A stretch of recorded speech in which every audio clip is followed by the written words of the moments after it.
ನಮಸ್ತೆ, ನಾನು ನಿಮ್ಮ ಆಶಾ ಚಂದ್ರಭಟ್. ಆಶಾಸ್ ನಳಪಾಕಕ್ಕೆ ನಿಮಗೆಲ್ಲರಿಗೂ ಸ್ವಾಗತ.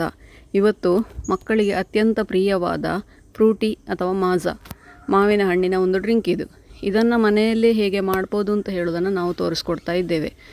ಒಂದು ಮಾವಿನ ಹಣ್ಣು ಹಾಗೂ ಒಂದು ಮಾವಿನಕಾಯಿ ಎರಡು ಇದ್ದರೆ ಸಕ್ಕರೆ ಹೇಗೂ ಮನೆಯಲ್ಲಿ ಇದ್ದೇ ಇರ್ತದೆ.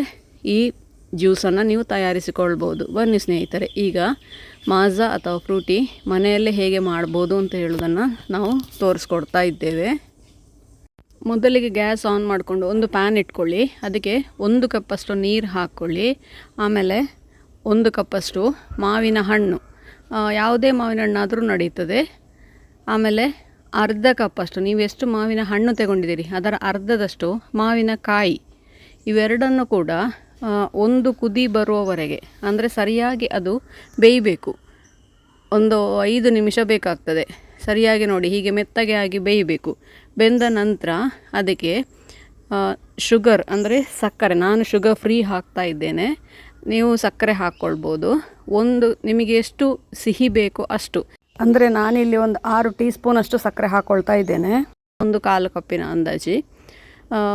ಇದು ಶುಗರ್ ಫ್ರೀ ಆದ್ದರಿಂದ ಅದರಲ್ಲೇ 1 ಸ್ಪೂನ್ ಬರ್ತದೆ ಸಣ್ಣದು, ಅದರಲ್ಲಿ 6 ಸ್ಪೂನ್ ಹಾಕ್ಕೊಂಡಿದ್ದೇನೆ. ಅದು ನಮ್ಮ 1 ಟೀ ಸ್ಪೂನಿಗೆ ಈಕ್ವಲ್ ಇರ್ತದೆ. ನೋಡಿ, ಇಷ್ಟು ದೊಡ್ಡ ಇರ್ತದೆ ಸ್ಪೂನು. ಅದನ್ನು ಹಾಕ್ಕೊಂಡು ಸರಿಯಾಗಿ ಕುದಿಬೇಕು, ಅದು ಮೆತ್ತಗೆ. ಮ್ಯಾಕ್ಸಿಮಮ್ ಅಂದರೆ ಒಂದು 5 ನಿಮಿಷ ಅದನ್ನು ಕುದಿಸಿದರೆ ಸಾಕಾಗ್ತದೆ. ಎರಡೂ ಕೂಡ ಬೆಂದು ಮೆತ್ತಗಾಗ್ತದೆ. ಈ ಮೆತ್ತಗೆ ಆದ ಮಾವಿನ ಹಣ್ಣು ಹಾಗೂ ಮಾವಿನಕಾಯಿ ಎರಡನ್ನು ಕೂಡ ಪೂರ್ತಿ ತಣ್ಣಗಾದ ನಂತರ ಅದನ್ನು ಮಿಕ್ಸಿ ಜಾರಿಗೆ ಹಾಕ್ಕೊಂಡು ನುಣ್ಣಗೆ ರುಬ್ಬಿಕೊಳ್ಬೇಕು.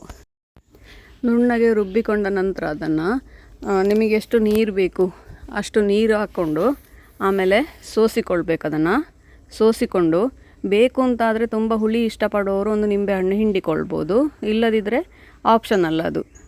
ಏಲಕ್ಕಿ ಬೇಕಾದರೂ ಒಂದು ಹಾಕ್ಕೊಳ್ಬೋದು. ಅದಕ್ಕೆ ರುಬ್ಬುವಾಗಲೇ ಹಾಕ್ಕೊಂಡ್ರೆ ಒಳ್ಳೆ ಟೇಸ್ಟಾಗಿ ಬರ್ತದೆ ಅದು. ಹಾಗೆಯೇ ನಂತರ ಅದಕ್ಕೆ ನಿಮಗೆ ಎಷ್ಟು ಐಸ್ ಬೇಕು ಅದನ್ನು ಚಿಲ್ ಮಾಡಲಿಕ್ಕೆ ಅಷ್ಟು ಐಸ್ ಹಾಕ್ಕೊಳ್ಳಿ. ನಂತರ ಮಕ್ಕಳಿಗೆ ಸರ್ವ್ ಮಾಡಿ. ಮಾಜಾದ ರೀತಿಯಲ್ಲೇ ನೀವು ಒಂದು ಬಾಟ್ಲಲ್ಲಿ ಹಾಕಿ ಇಟ್ಟರೆ ಅದನ್ನು ಮಕ್ಕಳು ಬೇಕಾದಾಗ ಬಂದು ಕುಡ್ಕೊಂಡು ಹೋಗ್ತಾರೆ. ಅದನ್ನು ನೋಡಿ, ಈ ಥರ ಸರ್ವಿಂಗ್ ಗ್ಲಾಸಿಗೆ ಹಾಕ್ಕೊಂಡು ಸರ್ವ್ ಕೂಡ ಮಾಡ್ಬೋದು. ಇಲ್ಲ ಈ ಥರ ನೋಡಿ ಬಾಟ್ಲಲ್ಲಿ ತುಂಬಿಸಿ ಇಟ್ಕೊಂಡ್ರೆ, ನೀವು ಮಾಜಾದ ಬಾಟ್ಲಿದ್ರೆ ಅಥವಾ ಫ್ರೂಟಿ ಬಾಟ್ಲಿದ್ರೆ ಅದರಲ್ಲೇ ತುಂಬಿಸಿ ಇಟ್ಕೊಂಡ್ರೆ ಮಕ್ಕಳು ನೀವು ಅಂಗಡಿಯಿಂದ ತಂದ ಜ್ಯೂಸ್ ಅಂತ ಹೇಳ್ಕೊಂಡು ಇಷ್ಟಪಟ್ಟು ಕುಡಿತಾರೆ.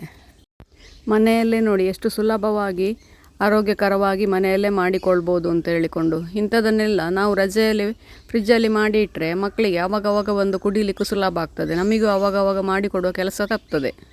ಈ ಥರ ಬೇರೆ ಬೇರೆ ಹಣ್ಣಿನ ಜ್ಯೂಸ್ಗಳನ್ನು ಮಾಡಿ ಇಟ್ಟರೆ ಮಕ್ಕಳಿಗೆ ಕುಡಿಸಲಿಕ್ಕೆ ತುಂಬ ಸುಲಭ ಆಗ್ತದೆ. ಹಾಗೆ ನಮಗೆ ಕೂಡ ಟೈಮ್ ಸೇವ್ ಆಗ್ತದೆ. ಟೈಮ್ ಇರುವಾಗ ಇಂಥದನ್ನೆಲ್ಲ ಮಾಡಿ ಫ್ರಿಜ್ಜಲ್ಲಿ ಇಟ್ಟುಬಿಟ್ರೆ ಆಯಿತು. ಕೋಕಮಿದ್ದು ಜ್ಯೂಸು, ಹಾಗೆ ಶಂಖಪುಷ್ಪದ ಜ್ಯೂಸು. ನೀವು ಕೂಡ ಒಮ್ಮೆ ಖಂಡಿತ ಟ್ರೈ ಮಾಡಿ ನೋಡಿ ಸ್ನೇಹಿತರೆ, ಹೇಗಾಯಿತು ಅಂತೇಳಿ ನನಗೆ ಕಮೆಂಟ್ ಮೂಲಕ ತಿಳಿಸಿ. ಲೈಕ್ ಕೊಟ್ಟು ಶೇರ್ ಮಾಡಿ. ನೀವಿನ್ನೂ ನಮ್ಮ ಚಾನಲನ್ನು ಸಬ್ಸ್ಕ್ರೈಬ್ ಮಾಡ್ಕೊಳ್ಳಿಲ್ಲ ಅಂತ ಸಬ್ಸ್ಕ್ರೈಬ್ ಮಾಡಿಕೊಂಡು ಪಕ್ಕದಲ್ಲೇ ಇರುವ ಬೆಲ್ ಐಕಾನನ್ನು ಒತ್ತಿ ನಮ್ಮನ್ನು ಸಪೋರ್ಟ್ ಮಾಡಿ. ಮುಂದಿನ ವಿಡಿಯೋದಲ್ಲಿ ಇನ್ನೊಂದು ಹೊಸ ಅಡಿಗೆಯೊಂದಿಗೆ, ಹೊಸ ರೆಸಿಪಿಯೊಂದಿಗೆ ಪುನಃ ನಿಮ್ಮನ್ನು ಭೇಟಿ ಆಗ್ತೇನೆ. ಧನ್ಯವಾದಗಳು.